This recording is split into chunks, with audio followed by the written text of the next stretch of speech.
Hello everyone, welcome back to the Chronically Unfiltered podcast, where we talk about true crime, pop culture and everything in between.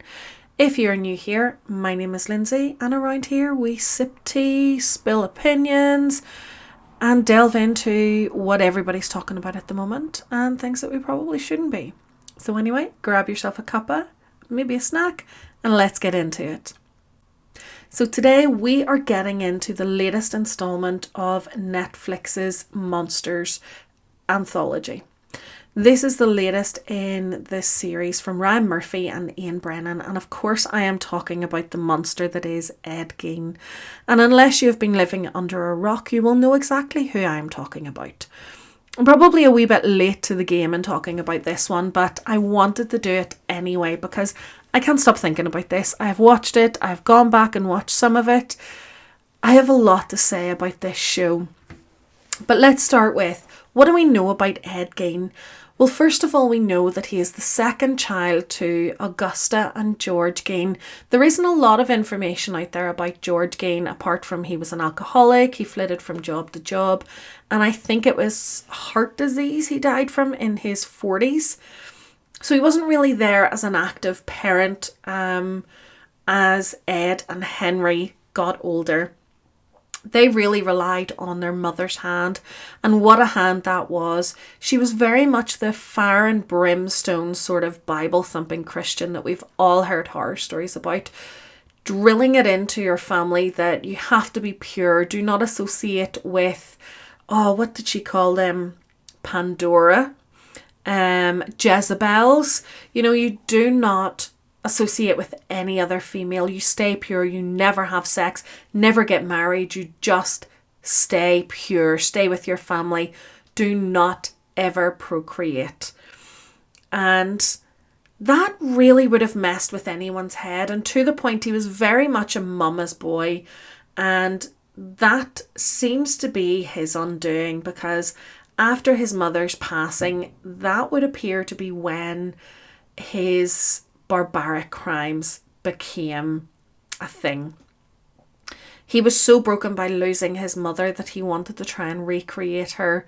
So although we don't know what about this show was factual and what was just fictionalized, and let me tell you, there was a lot of it fictionalized, there probably is some about the fact that he wanted to recreate her and heard her voice in his head, because she probably drilled a lot of things into them from a very young age. There is an element of what he was hearing in his head is probably things that she had always said. So it just continued after her death, and it probably did break him quite a lot. Anyway, let's start talking about the fact that we have Charlie Hunnam as the actor playing him.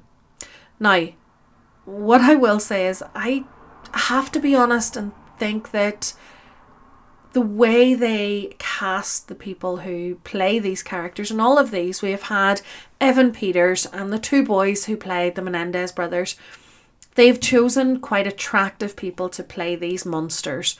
And I think they do that to make the whole show more attractive, to give us something attractive to look at. But for me, it just kind of sensationalizes and really fantasizes who they were, when we don't really need that. I mean, from just a couple of minutes into this show, we have Charlie Hunnam standing there completely starkers. That isn't done by accident. Anyway, let's get into some of the parts of the show that I have things to say about. I mean, the show starts off where he's milking a cow, and even that is a very sensual thing. You see him, the way he's putting his hands in the milk was very sensual. Then we slip over to he's looking in through the keyhole of Adeline, and she realizes somebody's looking, and you can see her smirking, and then we go from that to he is at home and he is wearing his mother's underwear. He has got a noose wrapped around his neck. I can't remember whether it's a belt or a rope, and he's standing on a chair. Now my thinking here is he choking himself out of shame, or is he choking himself out of enjoyment? Either way, gross. But of course we see his mother finds him, brings him down, and she lectures him for quite some time on the Bible while he just stands there completely starkers. Now, instantly I am thinking, well, where did it ever say that he wore women's clothes in a sexual way? Where did we ever see him portrayed as somebody who was transgender, transsexual, somebody who was a cross-dresser? I'm saying a lot of words there. I don't know what they're trying to say. But there was none of that. We know that he did create suits out of the skin that he took off these bodies, but it seems more because he was trying to be his mother. I feel like they're trying to take away from the fact that this was all about recreating his mother. It wasn't creating a sexual act. It was, he wanted his mother back. He wanted that person to tell him what to do, to how to be, not to jerk off. And that is something that bothers me throughout the whole of this, because there's so many times that comes back into play that it just, there's a lot of contradiction for me. And I feel like they didn't really let fact get in the way of fiction when they created this. They definitely took artistic license with this and just ran with it. And they have added so many different scenarios and storylines in here that actually didn't need to be. What Ed Gein did in his life was barbaric enough. There is enough in there that they could have created a whole series on those things. But actually they added in other things that didn't need to be. For a start, I feel like they really did a disservice to some of the victims. And somebody who probably wasn't even one of his victims, and that was young Evelyn Hartley. She was a 14-year-old who 200 miles away from Ed Gein went missing. Now, there is a story that he was in a neighbouring area the night that she went missing. However, there's nothing to say that was anything to do with him. It was probably a coincidence because it doesn't really fit his MO. And also we know that he did a lie detector test and he passed that. When he always said, I had nothing to do with her. Whereas the other ones, he said, I'm not really sure what happened. So the fact that he was adamant that it was nothing to do with him and passed a lie detector test, to me sort of says, well, he probably had nothing to do with it then, so why bring that into it? And even the story with his brother, we know that his brother, his death was put down as asphyxiation from the smoke inhalation. Whether that was real or not, or whether he was actually Ed Gein's first victim, we will never know. But again, it's another one that they just added in the fiction side of it.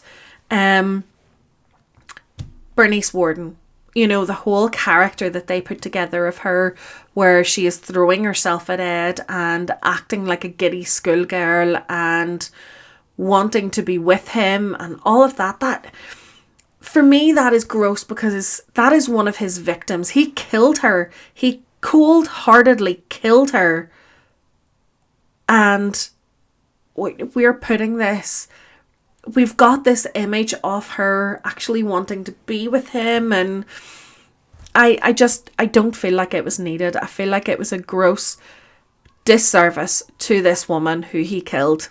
Of course, I'm not taking away from the fact that he killed Mary Hogan. I had an Anne in my head, I don't know why. So Mary Hogan was the tavern owner and she disappeared in 1954. Gein has confessed to killing her and her head was found in his house. Bernice Worden was the hardware store owner and he killed her in 1957. Her decapitated body was found hanging in a shed.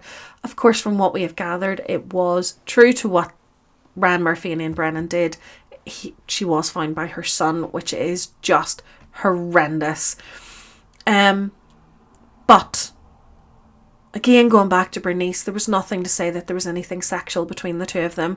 And that actually brings me to Eleanor Adams.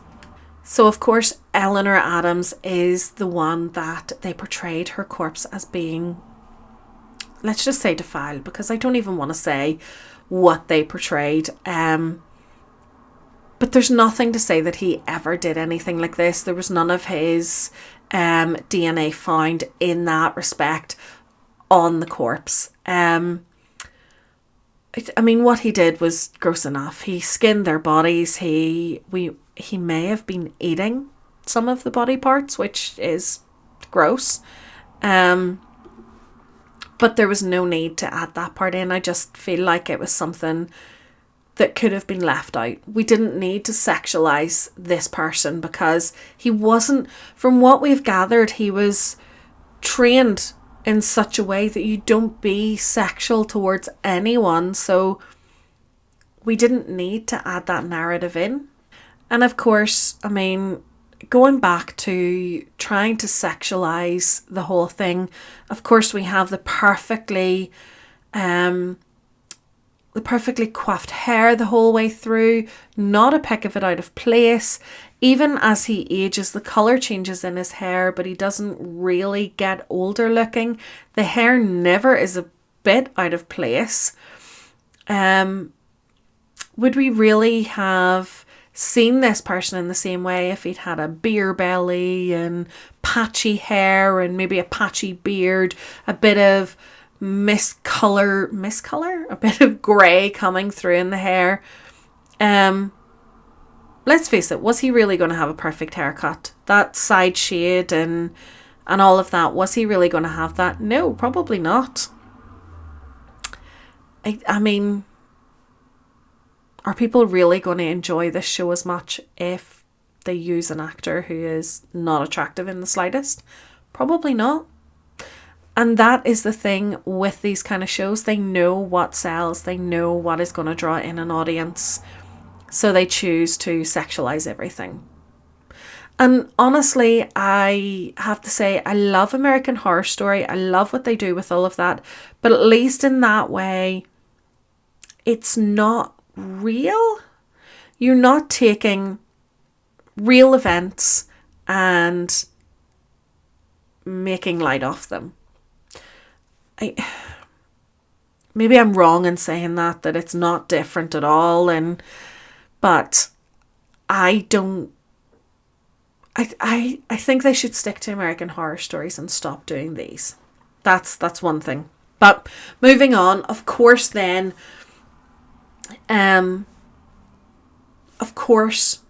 the show switches gears and we're suddenly in Hollywood and we see the whole Hitchcock side of things, and we see him becoming obsessed with Ed Gein and wanting to create the Psycho movie. We see him talk to Anthony Perkins. We see his wife, not Anthony Perkins' wife. We see Hitchcock's wife be really disgusted. Is there actually anywhere out there to say that she was disgusted by the whole thing? Or was she behind her husband? Who knows? But they made it out as if he was this weird person that his wife was just disgusted by because of what he wanted to do. And of course going to the cinema and watching people throw up, and what I also noticed was with Psycho, the way the movie was done, it was all smoke and mirrors. You knew what was happening, but it was seen very different. But the way they did it here was we saw Ed kill Adeline in the shower in the way that we would have had the scene in Psycho. But we actually see the knife going in. We see a lot more blood and guts and gore. Again, one of the things about Psycho that was really good was it was such a thriller. It was such a psychological thriller. You didn't need to fully see all the blood and guts and the knife going in and hear that sound and all of that to really be traumatized by it. It was written in such a way that we didn't need to see all the gore the same as the way they have done in this show. I feel like I'm rambling quite a lot. I do have a lot to say about this show. I just feel like they really didn't let fact get in the way of fiction. And there's so many. I think I've already said that, but there's so many different things that have been put into this. The relationship with Adeline. Yes, initially she said that there was a relationship, then she said there wasn't. They dated once a long time ago.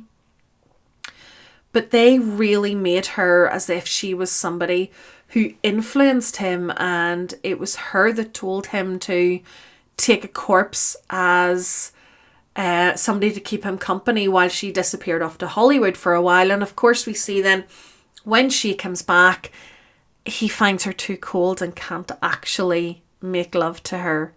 So then we see her put herself in a bath of ice for him. These things, like, where did they come up with this? Because none of this is even true. We have so many different bits in this here that it's like, this did not need to be. What Ed Gein did was barbaric enough. We didn't really need all the fiction side of this put in there. We could have just had a few episodes. Even 4 episodes of this here would have been enough to tell this story and do it justice without adding in all the fiction side of it. Of course, we see it flitting to the Hollywood stuff, and we're seeing Anthony Perkins and his trauma with being gay and going to see the therapist and telling her that after he has had relations with a man, he then starts throwing up. We parallel between Ed Gein's dark side and Anthony Perkins' dark side. But let me tell you here and now, being homosexual is not at somebody's dark side, and we shouldn't have that parallel. And drawing on that as well, we have Christine, I can't remember the person's name. She was a transgender woman that we see Ed Gein having a conversation with, and him talking about how he wanted to be a woman and that he felt like he was in the wrong body, and she's like, no. Again, I felt like they were trying to draw parallels from his story to Christine's, or Christina. Apologies. I didn't feel like there was a need for that comparison there, because again, it fuels transgender hatred. Maybe not directly, but it just adds into that wee subliminal messaging of it's a dark side. And I don't like that was brought into it. I don't like that then you have the gay side as the dark side as well. There are some things that have been subtly put in there that really didn't need to be. I feel like it was very tone deaf and offensive. And again, I will say it again and again and again. There was enough of a story without adding all of this in. Of course, then the fiction side of it, we have Ilse Koch added in there, who was an absolutely barbaric woman herself in the things. She could be a monster story on her own. But again, we have the connection put there as if she was inspiration to him, and we also see actually Adeline being the one to bring pictures and magazines and stuff to him of Ilse. So we keep pushing this narrative of she is this devil woman that gave him all this inspiration and influence and encouraged his bad ways, when really there was nothing between them. So there was nothing there to draw this information from. I know that Adeline came out and said, yep, we dated once a long time ago, there was nothing else, so there was no need to add her in. But of course, do we need a relationship story, a love story? And again, it's just all this sensationalizing of a horrendous person to draw in the viewers. Of course, we see a lot of time spent in the mental hospital, and obviously I do agree he shouldn't have gone to prison. Being in the mental hospital was probably the best place for him given his mental situation, and I do have some sympathy for that part of it. However, I have more sympathy for those victims, for the family of the families of the victims of Ed Gein. I seen a lot of people saying that they cried at the end, and they thought the way they portrayed him at the end was really sad, and I just think at the end of the day, being in a mental hospital was probably the best case scenario for Ed Gein, because where was he going to go from there? Even if he hadn't started killing people and digging up corpses, as a man of his mental capabilities being limited, what was his life as an older person going to be? Whereas he ended up going and living in this asylum, being looked after, getting hot meals, and pretty much roaming free. I mean, a lot of the people who worked there said that he was a model inmate and that he was well liked and never caused any drama. So he probably felt at home because he had structure, because people were telling him what to do, and that was something he was used to and something he really needed. Whereas out and about, he probably would have died a long time ago. But as I say, I do have some sympathy for Ed Gein's mental illness. He lived in a time where there wouldn't really have been as much help. You were just put in an asylum for a lot of people. But what's tragic isn't his downfall. It's the fact that this legend now overshadows his crimes. And that's exactly what this show has continued to do so. Because we've had so many movies based on his crimes before, but this really delves into it in a really fantasy-driven way, and takes away from the victims and sensationalizes the criminal. Anyway, those are my thoughts on Ed Gein, the monster story. What are your thoughts on it? Did you enjoy it? Are you like me and have a lot of ranting to do about it? Let me know in the comments below what your thoughts are. Anyway, don't forget to give this video a thumbs up and subscribe so that you see the next podcast coming out, and I will see you next time. Bye bye.